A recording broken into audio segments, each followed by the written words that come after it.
So basically there are a lot of characters that George Orwell is talking about and a lot of instances, but they are not actually the stories of like it is written straight away in a very simple way, like an Animal Farm story. There are a lot of things hidden behind every characters and every situation. So what does it actually portray now? It's about revolution, definitely. Yeah, it's a story of revolution and counter-revolution. So we have to know that George Orwell was born in India. He never went to the university, but he was quite good at writing. He did a lot of essay. He also had some statement about the working class, because it was the time of the Great Depression during the 1930s and the World War and the World War II. And then he also joined Catalonia War in Spain in 1936. Okay. Before that, he went to Burma in a war. So he basically was saying all those things in a war. But in Spain, in Catalonia, he somehow got into the sense of the then Soviet Union, the Russia, the Soviet Union, and he sensed that there is something going on there. So that's how he got the sense that. And then 1937, 1939, the start of the World War II again started. The book came in 1943. In 1944 or 1945, the three great powers, the Russia, US and UK, were having an agreement. The Alta Conference, I think it's called the Alta Conference, where they set out all those boundaries of the Europe and the Germanies, mostly the Germans and the Europes. So it basically started with, and then in 1917, I think in 1917, the First World War started. Russia was involved in it, but the population was against it. 1917 and 1922, the 5 years, it was a civil war within Russia. Okay. So mostly the Animal Farm is mostly it's most related to the Russian revolutions, but somehow and then the character also symbolize those kind of things. So I'll start a brief before that. So just on the timeline. 1905 was the time when Russia went into the Japanese war. Okay. The war was basically who controls the Korea and the other islands over there. Japanese won the war. At that time, Nicholas Caesar II was the head. But what happened is that during that time there were lots of famine. Lots of people died for not getting the food. There was not enough food. The one that went into the war, they didn't have any weapons, any arms, but they were at the front line. So that's how, and it was against. So, and the people revolted. I think 50,000 or 20,000 people went into the palace of the Caesar with a petition. The workers, who had to do 11 hours of work. That's how you have to remember that in Animal Farm, they were doing the 11-hour work. Oh, yeah. Okay. And they wanted to have a 3-day work, and they didn't have the food supply, enough food supply. And they were not kind of getting all the things that was promised. And back then in 1905 was also the similar kind of, they didn't have the food supply. Russia was also going into the industrial kind of revolution. There were lots of industries going on. They had to go to the war with the Japanese, but they didn't have the supplies in terms of machineries, in terms of guns. And that's how people were a little bit depressed, and they were revolting against. And then they went with a petition that they didn't want to work 11-hour week without any food. But I think they got revolted back. I think there were 10,000 or 1,000 people killed in that time. And then there was now the Caesar. Nicholas was ousted, and then the provisional government was set up. I think it was Kerency. The name was Kerency. But what happened is that people wanted to come out of the war. But in 1914, 1917, Russia again went into the World War, World War I. So World War I has also the historical precedents with the Austria-Hungary and all those, the prince killing up. But Russian people were against it. And then there was one party, the Bolshevik party, that started revolution that was against going into the war. So they were called the Reds, and they were the Whites. The Whites were supported by the Western allies, much to the US. That's and they got, but the Reds were winning the internal civil war. And in 1922, the Lenin came into the power. He has the thought that all the socialist country would be all alongside, and then they had the back then it was Russia. Then they had the USSR, the Soviet Republic. All the republics around, they can function independently, but they will be controlled by the centralist state in Moscow or by the USSR head. In 1924, Lenin died. Okay. So in that context, the world major is sometimes referred to as the Lenin. Over here, who has the dream of the utopian, but he is also sometimes referred to as a Karl Marx, who has the utopian dream, where the all the land ownership, the private ownership would be abolished, and all the people will have there will be public ownership. The wealth will be distributed equally among all the people. That was the thought, actually. So while the USSR was going on with the socialism or something like that, and then they actually had the control within the state, but some can also have their own food grains for profit. So it was kind of the balance kind of thing. But in 1924, Lenin died. So world major also dies in the book. And then there were two, Trotsky and Stalin. So Trotsky is a snowball here. Okay. Stalin is a Napoleon in the book. So that's how they relate to each other. Somehow Stalin get rid of the Trotsky. And Stalin got into the power, just like the Napoleon did over here. And they had the feud with the Germany. So that's how the Pilkington farm came into the being. The Pilkington and the other is the Germany and the Great Britain or the England. I think it's Great Britain, similar kind of thing. So that's how the character actually built. The boxer who was doing all the, I'll work harder. His motto was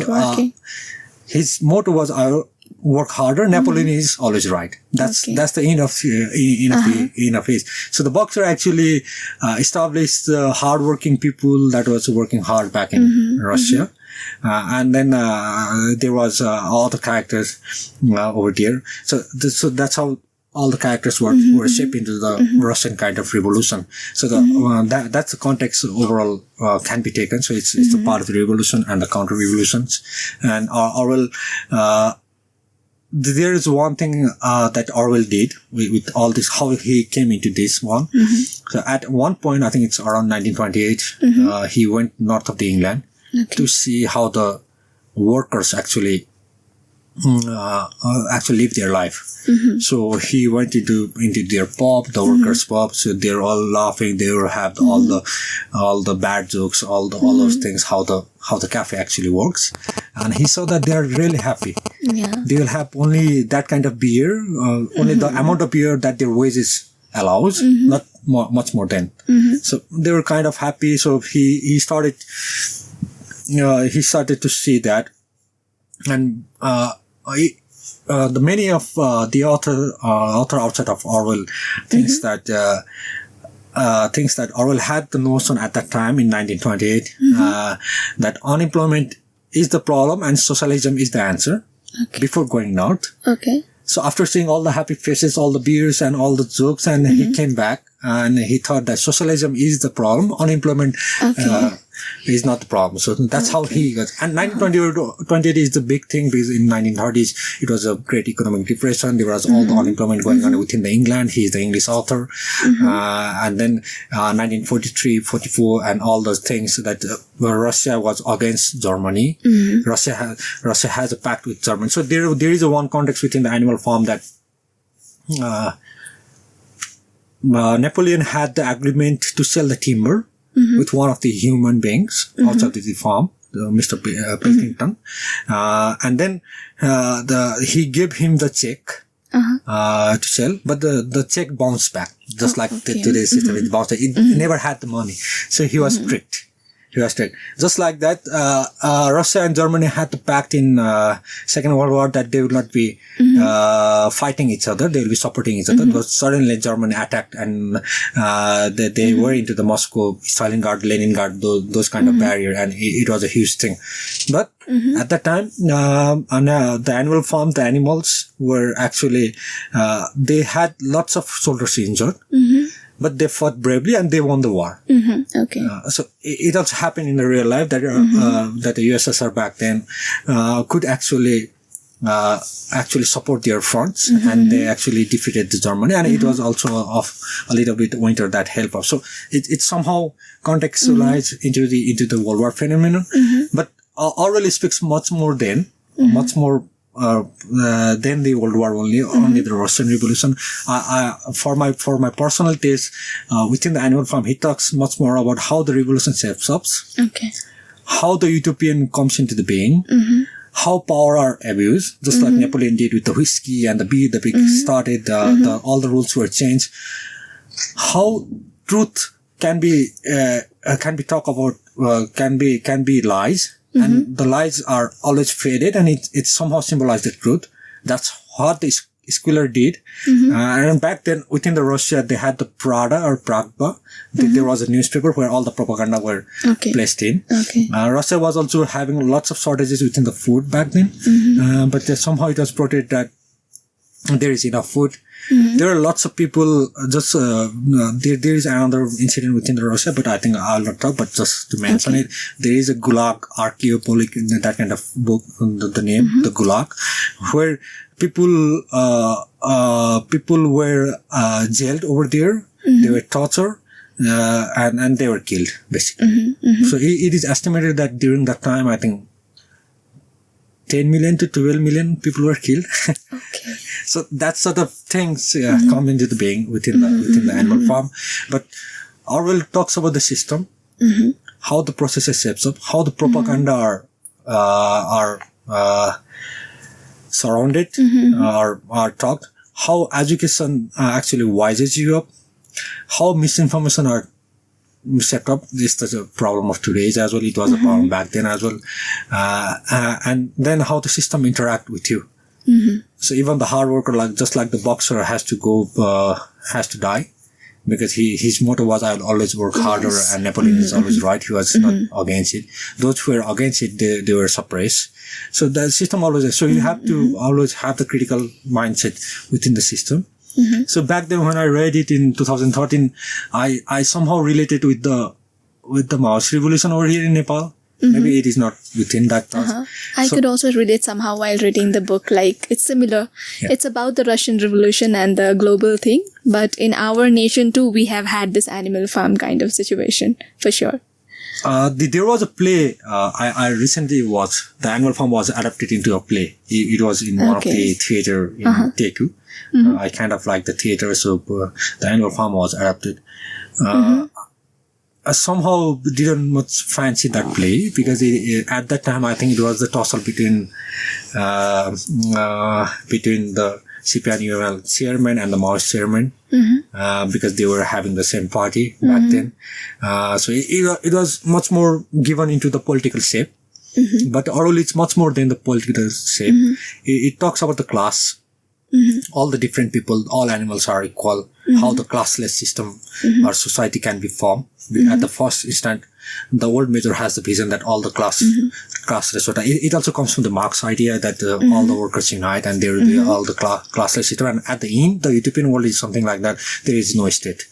All have the equal distribution of property, equal distribution of wealth. And then at the I think utopian idea is that there will be no state. That's the whole idea. So the beginning of the Animal Farm is also a classless society. And I also try to think that we also have that kind of invasion while our country was into the civil war, that it was because of the class division that we went into the war. And we have to have the revolution just to make sure that all the people get equal wealth. The people from the far corner, everything. Well, not only the private ownership are taken, but the public ownership also has to be there. So that's how the revolution actually happened. So if you look at the video, I used to look at the video back then of the Maoist revolution rebellion here. I don't know. So there is lots of terminology used now. I'm not quite sure. Being a historian of here at the Conflict, Peace and Development History back in TU, I had the master's.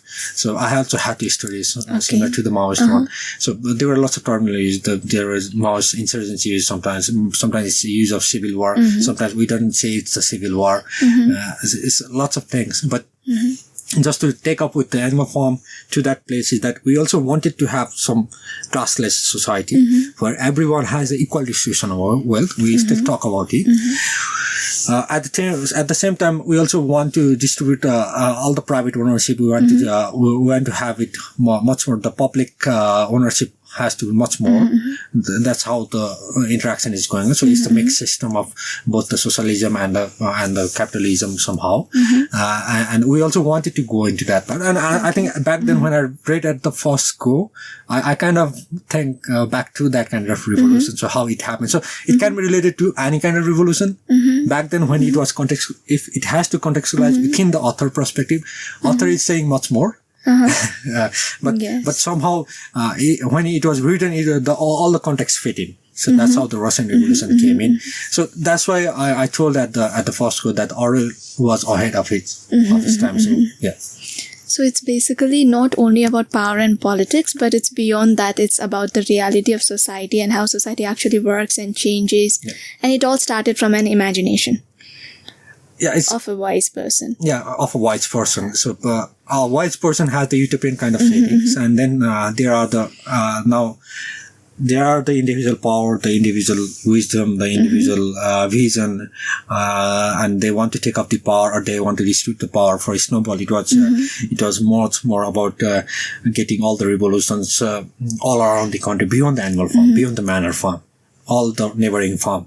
It was the vision of the Snowball over here in the book as well. The Napoleon wanted to have only one country that has that kind of system. So you want to have all the control within the system. And that's the tussle I think we're also doing within our country. So at the institution level, we can just jump it from institution level to the middle level or to the grassroots level. So at the grassroots level, there are hierarchy of societies. I think it has not been that much where we have been talking about how the caste differentiation are actually lagging the people behind in rural settings or within the urban setting as well. It has come to somehow normalized kind of thing now, and somehow people have got out of the caste, but there are still some of the cultural studies going on. It's the part of the society. So that's where the alignment with the animal farm actually starts. So the 7 commandments actually went into the changing, and when they were said that no animal shall kill another animal, then the command actually started: no animal shall kill another animal without causes. Okay. So with causes you can kill the animal. So that's how it got translated into the other thing. So the milk and the apple was actually eaten by the pigs only. So what the rationale is that the pigs has to use their brain power more, so they have to feed in more. In the Snowball time, there was in the book there were different committee formed. There was a committee, there was a reading committee, there was a classroom, but Napoleon thought that only the pigs can read and they should be reading those things. And now also we also fight that who goes into the who have the accessibility, I'll say the accessibility, who have the accessibility to actually use the service of the institutions. So that's how we also have the understanding that do we want more university in the country, or it's beyond that. But we also want to have it much more accessible by all the people from all over the country. So it comes down into the equal distribution of wealth, and then equal and the accessibility to that. So we are still doing the same thing, and it still hasn't come into the fruition. So whenever the revolution comes, whenever it comes into the war, there is always one phrase that goes on. That's the Orwellian word. Okay. So that's how it relates to every kind of thing. Okay, so far by the discussion till now, that I have also understood by your explanation is that it's basically about today's context also, not only the World War time, and it's about any kind of revolution. And the animal farm is portraying some kind of country. It's a representation of some kind of countries, or what is the farm you're actually resonating to? The farm, the different farms are representing different countries, right? So the animal farm is actually built into, first it was not built into that. The animal farm, the Earth Manor farm, is actually representing Russia or USSR. The Pinklington, I think I forgot the pronunciation of the name, or I don't know. I think the Pinklington actually denotes Germany. Okay. Germany. And then there is the firewood. No, I think there is another farm, that the neighboring farm that starts with the F. It represents Britain. So it again goes back to the same kind of World War settings. Okay. So though back then it was denoting some kind of nations, but now I think we can generalize it to any part of the world, and because the differences always exist. And so, this problem is being faced. That's what I fear, actually. That's what I fear. Do we have the sense of generalization over here, or do we want to learn that the truth shouldn't be speak from the lies? The power corrupts, and it has to be controlled. We have to question every decision of the leaders.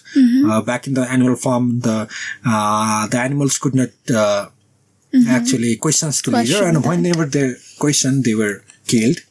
So what kind of system we are building into? So if some institution we question into, so that's how the democratic world kind of shapes up. So we have and then there is a you can use the term like the freedom, what freedom actually means.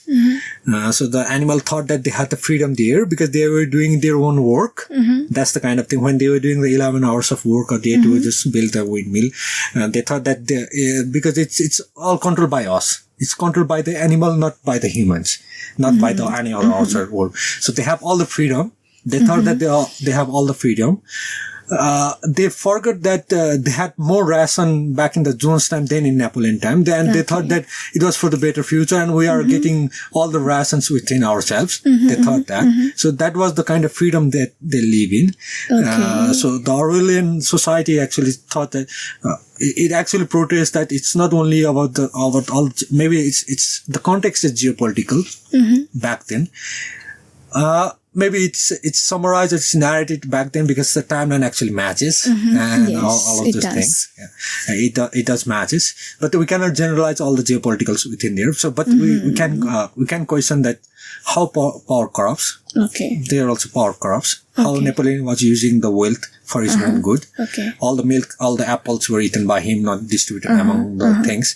How propaganda are distributed around, just like when he had the bin half filled with the sand, and at the top it was grains, and so on, that there is lots of food and we have enough things to trade. That's how the propaganda actually starts. So whenever someone questions, the propaganda again surfaces through the squealer that Napoleon is doing for your own good, and do you want the Jones back? The fear of getting someone from the past actually also haunts them. So you are, and then there are dogs. Okay. The dogs are actually, I think it's called NKVD within the Russian things. So the dogs were the guards. They were instilling fear that if someone questions, then they will be howling, they will be crawling in front of them, and then the person or the animal who is actually questioning Napoleon. They are protecting the leaders. Yeah, basically. they are protecting the leaders, and they are not serving the animals anyhow. But animal has the illusion that they are actually free.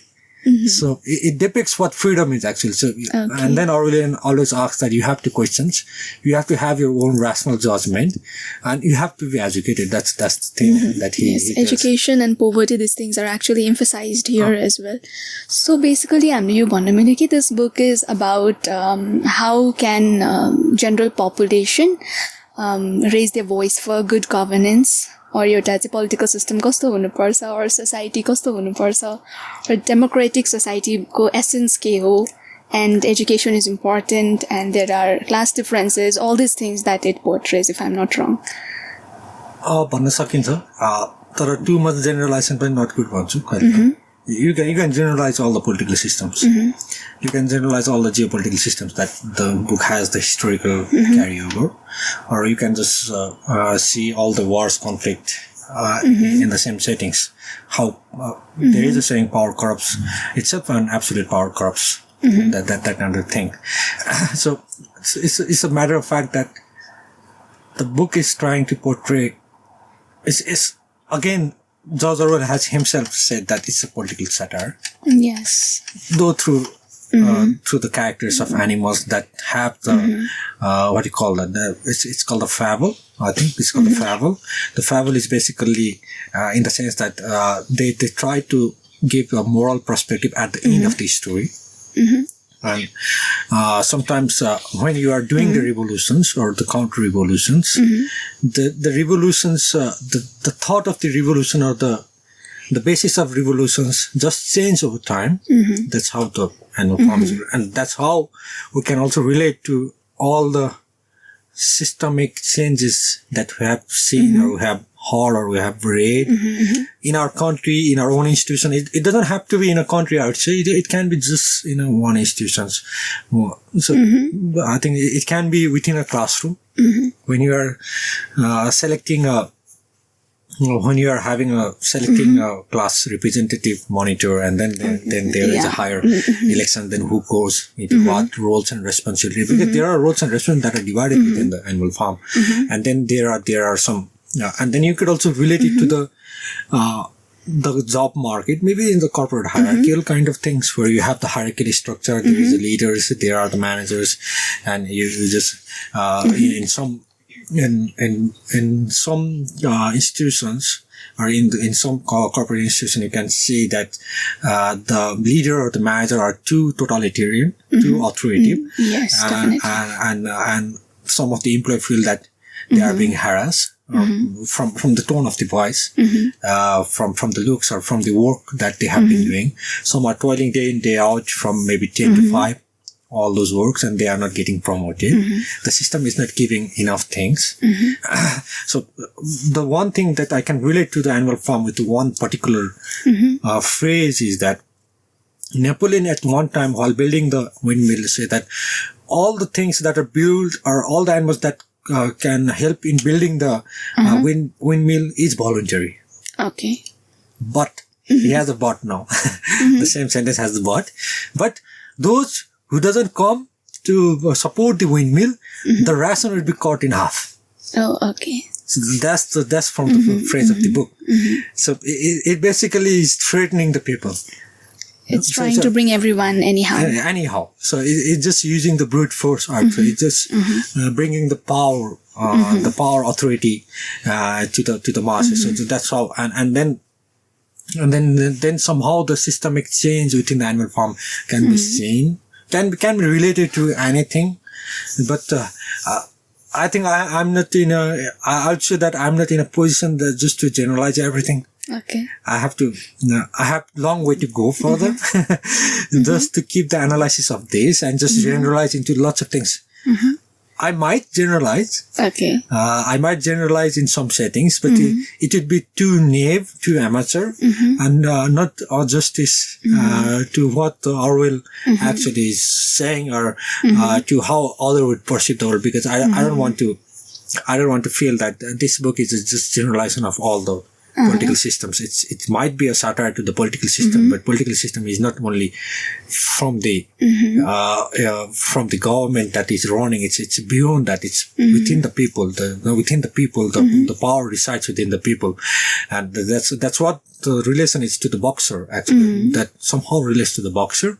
The boxer was a hardworking one. Yes, he toiled to death at the end.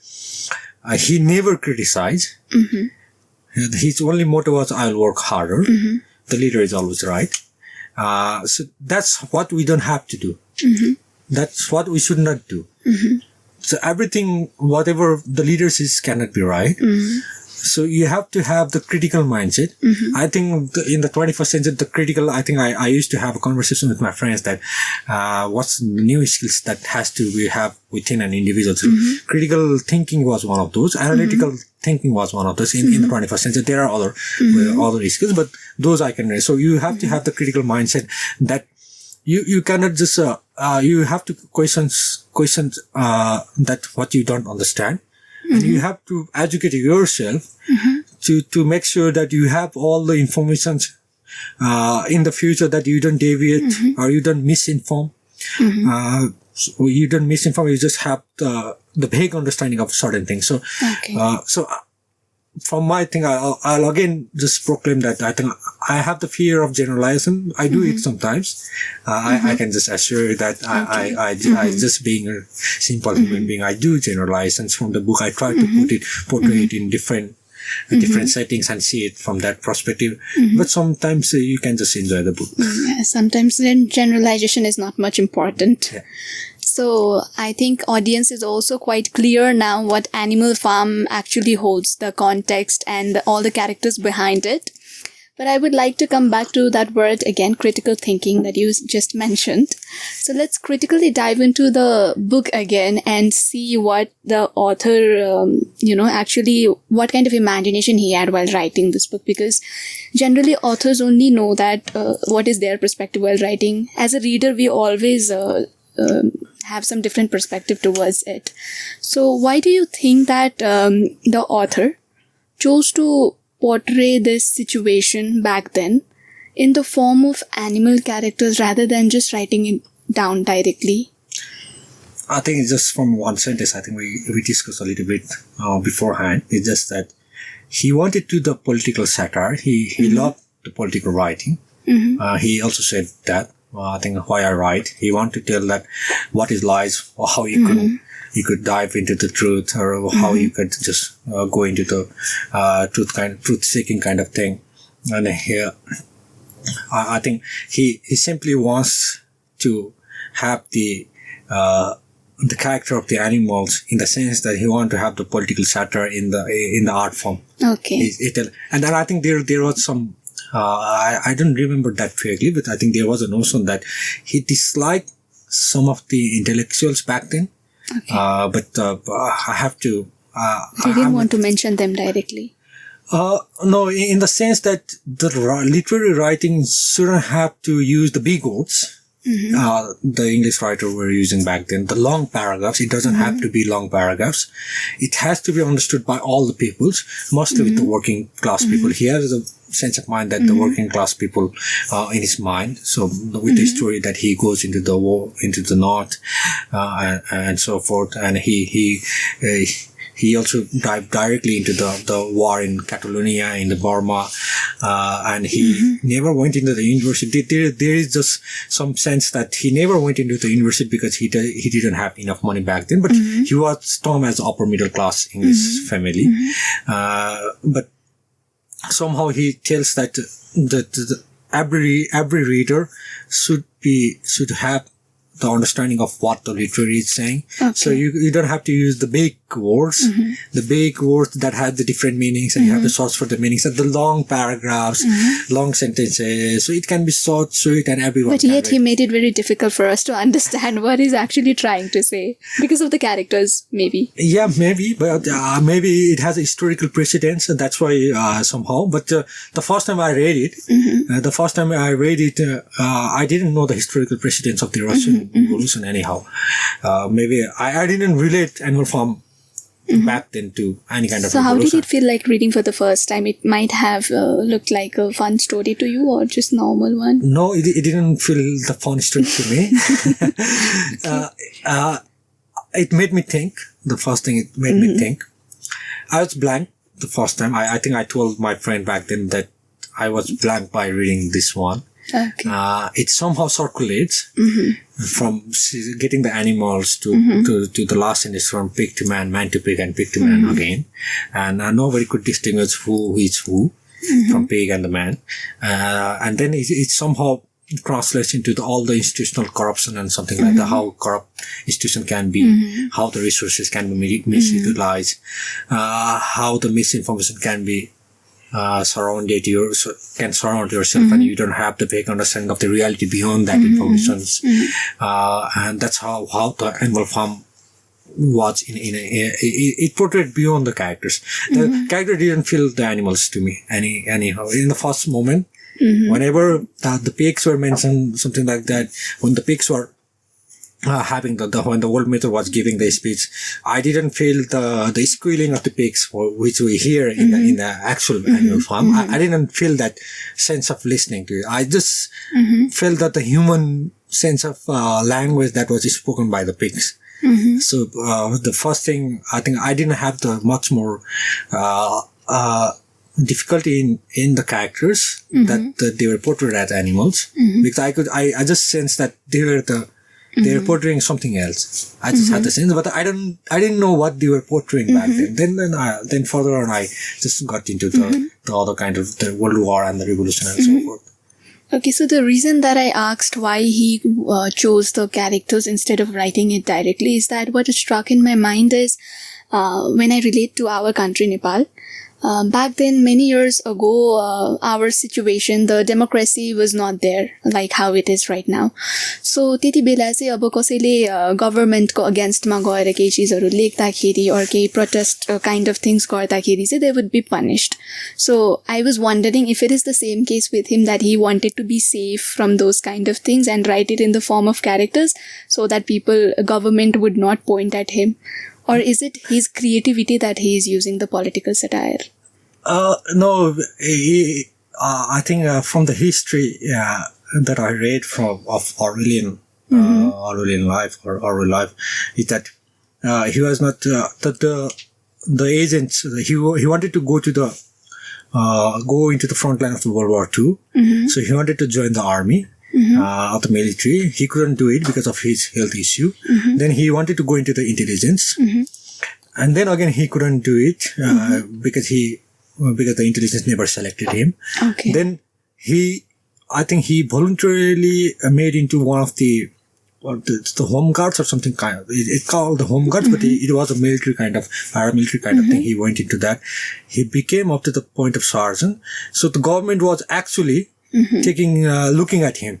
So government knew him. So before Spain, he was proclaiming his idea in terms of the writing, as he was very fond of socialism. After the Catalonia war, where you see his blood, all the bloods, others, the war and the state over there, he came back and he was regarded as one of the anti-communist. In that sense, he was taken. So he was never far from the government. Okay. He wanted into that part of the government. The government was also had the sense of his writing, his thoughts, because he was writing the essays, the column, and so forth. So I think he was not running away. But the only thing that he wanted is that all the people who have only the vague sense of writing and reading should also able to read and write. Should also able to read and think his thoughts. I think that's the only thing. You want to go into the masses, I would say. Okay. So it's more from the population point of view rather than from the government side. He want to educate the populations. So yes, he was very fond of education. So he want to educate them. Okay. The education could be from different things. So he was writing. So he did it, the education. It can it's be like from the kind public of spreading space. awareness to people that, okay, this is the system and this you should do. So you mentioned earlier that you rated books like this book many times, around 4 or 5 times. So there is definitely something that you found that holds you every time you go back to these pages and turn over and read it. So has this impacted in your life personally? Now we have seen from the societal point of view, but in your personal life, how does this hold any essence? The one thing that it is thought that keeps me going back to it, because it's only 100 pages. So it gives me the sense of accomplishment that I have read. And that's also sometimes needed, because sometimes, and sometimes you know the characters already, so you don't want to have the heavy thinking by reading other books and just to drain you out. So that's where I go back into that. And then somehow I think so being a graduate of conflict peace and development studies at TU, I have done that master's degree. It's somehow I sometimes relate it to the conflict situations. Sometimes try to relate. I would say try to see how the systems are unfolding. Because at there we also be talking about different civil wars, how the conflict situation is erupting, how the leaders are being corrupted, how the totalitarian government is taking control, how the democratic forces are helping the conflict, and all the geopolitical situation. So from the historical perspective of this book also, it gives me the sense that this is the timeline on how it can be. So the timeline is easily understandable when the characters are actually related. So it goes to both ways. So that's how I come back to this book. And it's like how the Orwell tried to portray it is easier to read,